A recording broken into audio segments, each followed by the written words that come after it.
Hey everybody, welcome back to Mining Modern. I'm Corbin, and it is time for the Worship deck. So the plan in this deck is very straightforward and honestly very awesome. It's play a bunch of Mana Dorks, play Idyllic Tutors to go find your nice enchantments, play Worship, and creatures and not be able to die. It's great. We have a sweet little line of sanctity. Okay, so I'm going to go ahead and lead with the Birds of Paradise here. I don't know what that means our opponent's on. But I'm going to guess that it means I'm safe to fetch out a forest. If we lose our Birds of Paradise and never draw white mana, then I guess we could get punished. But I'm sort of taking a guess that the Seachrome Coast into Aether Vial opener is probably not removing our Birds of Paradise with anything other than Path. So we'll see how that theory holds up here. Double Aether Vial, alright. Well, and we actually have all the pieces we need to win the game. Oh, it's Spirits. Interesting, okay. White Blue Spirits. So I am correct. We could get Spell Quellered, though, so that could be annoying.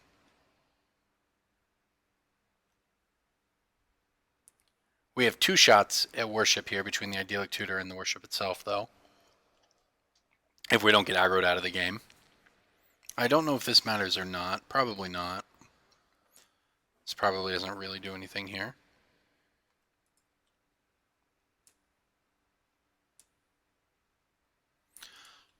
Vialing in a 1-drop in our upkeep, huh? Another Mausoleum Wanderer. It's a Topplegeist. Wow. Okay. Okay. If we don't draw a land. We did, though. Alright. It still kind of messes us up, though, to be honest. Oh, okay, so we're just... Okay, there's a sweet error. Oh my gosh. What is happening? Alright. Well, I was going to play the Dryad Arbor. But now I'm going to play the Wall of Roots, so... What, does he need Delirium? Alright. He's probably not getting Delirium. That's kind of a sweet... Topplegeist is sweet, though. It certainly land destructioned us, essentially, there. Well, that's not true. It twiddled us, right? Took us down for the turn. But I get to try to resolve Worship next turn. And if that happens, we'll be pretty good. And then curve that into Privileged Position. So if the Worship resolves, I'm going to feel good about where we're at.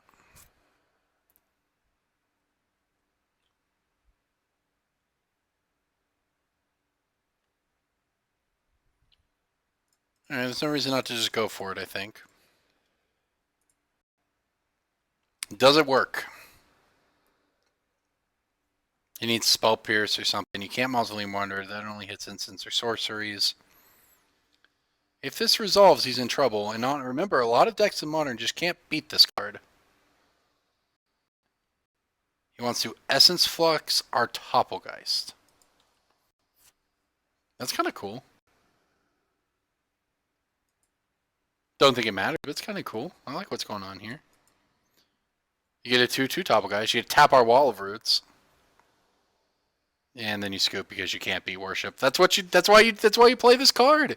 You just get so many free wins. I know it's maybe not satisfying to watch a deck just do that, but that's exactly why this deck is good, because this Spirits deck, and I don't know how good White Blue Spirits are, but it could be Bant Spirit, which is a real deck. It could be Merfolk. It could be the point is it could be a million decks that essentially do this, where they play creatures and they play some amount of interaction, whether it's in his case Essence Flux, which saves his guys and pumps them and etc. and has nice tricks. But it could be Path. It could be a whole kinds of stuff, and they still won't beat Worship.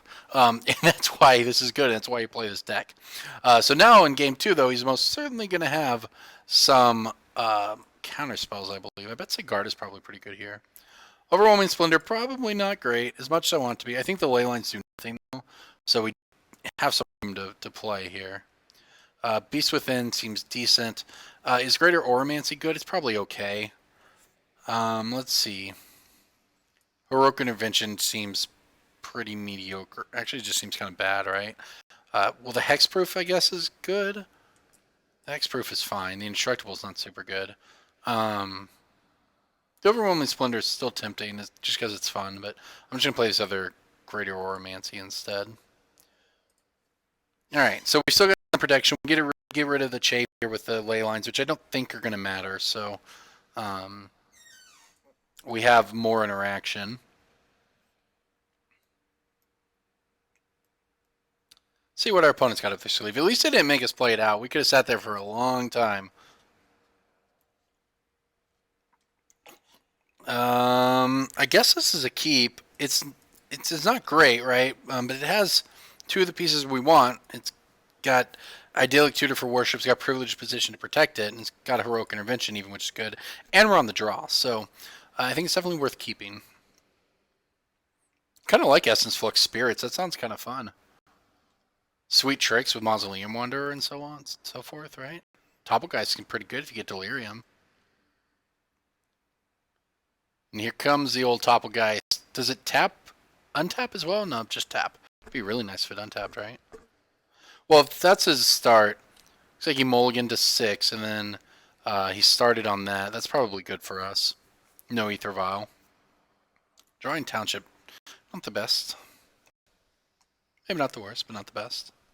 Alright, let's see what the follow-up is here. Selfless Spirit, maybe? There's a lot of good spirits in Modern. Nothing, huh? So he's got a counterspell up, I guess.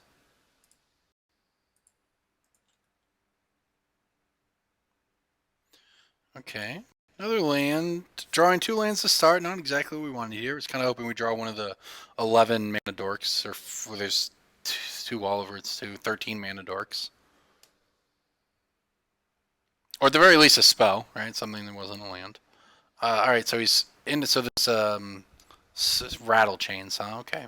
So he can now cast his spirits as though they had flash. Okay, but we just have to not get aggroed out of this game.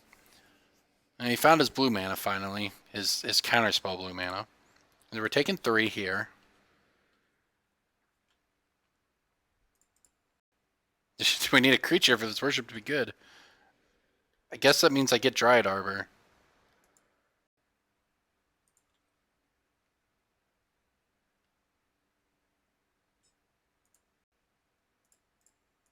Dryad Arbor, obviously not exactly what we wanted, but we do need a creature because we're trying to curve Idyllic Tutor into worship. Kind of looks like we're not going to get the opportunity. Looks like we're getting Spell Quellered here. Okay. Good news is we can beast within that. At least we can try to. Bad news is how much damage we take in the meantime.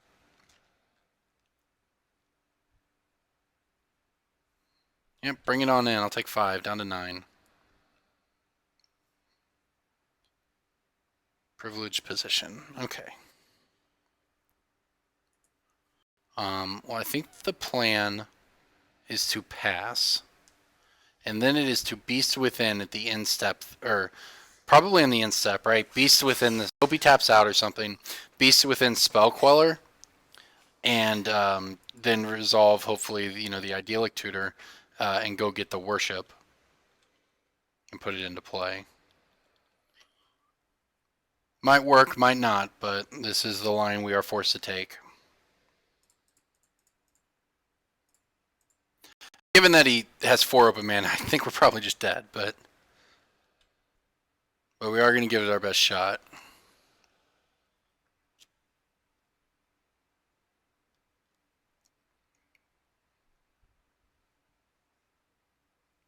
Looks like we're getting Spell Quellered again. Man.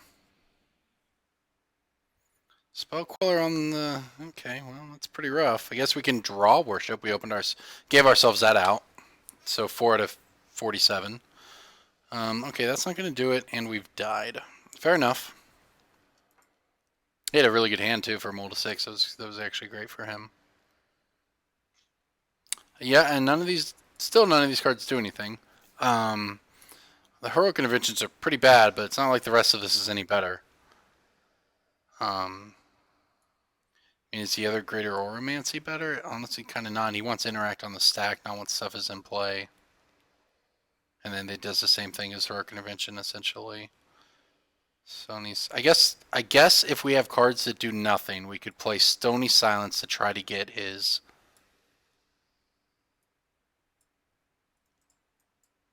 to get the Ether Vials. I really hate boarding in Stony Silence against Ether Vial on principle. But I honestly feel like the heroic interventions don't do much. Like, I just don't necessarily see a game where we lose to like him having 2 paths or whatever, and just getting rid of our creatures naturally. So the greater Oromancies in the we could get punished for the Oromancy. He could have. He could. That's true. Okay. I mean, I guess it's sure he could have like disenchants or whatever. So maybe we'll just miser 1 Stony Silence. Why not? See what happens. We need some mana dorks. We need to play a little more ahead of the curve than we got to in that game. Guess I keep this. Not thrilled about it.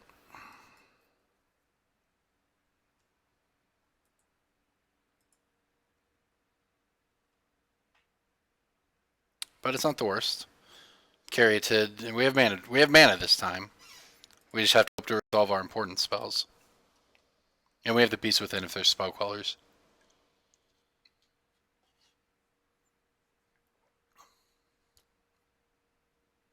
And there's going to be spell callers because there was no 1-drop.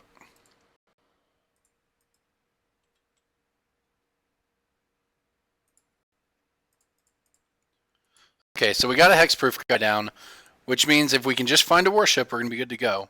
Now, I like having Sigarda here. Just resolving Sigarda actually shuts down a bunch of his deck just through combat. Becomes a 5/5 flyer that he really can't deal with.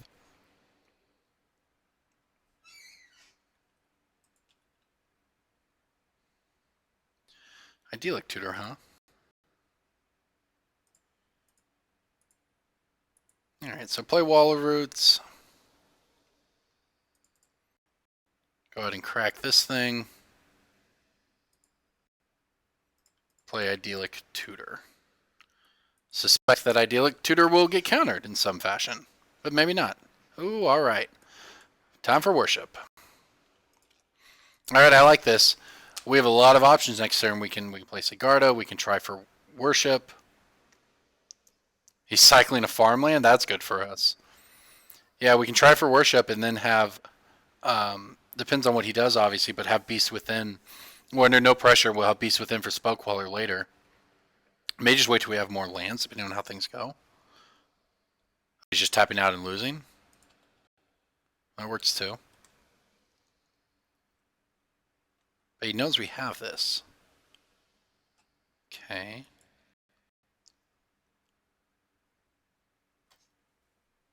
We have 5 mana.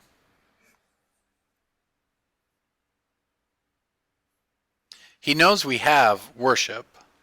So if he's doing this, he's either just killing himself, which seems unlikely, or he has a way to deal with the Worship, which means I think that we're better off just playing Sigarda.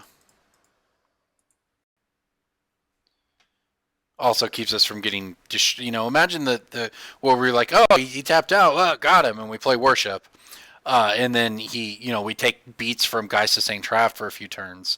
And then he just bounces our Worship or whatever before we can set up protection. We do this, he just straight can't deal with Sigarda, as far as I know. This stops his attacks. Then we can try to set up a situation where we resolve Oromancy plus Worship. And we'll have the Beast Within if he has Spellqueller or whatever. So I think that this is a much better line, because we can just play the game straight up. We don't need to try to just slam the combo here. Which is why I'm going to start with Greater Oromancy.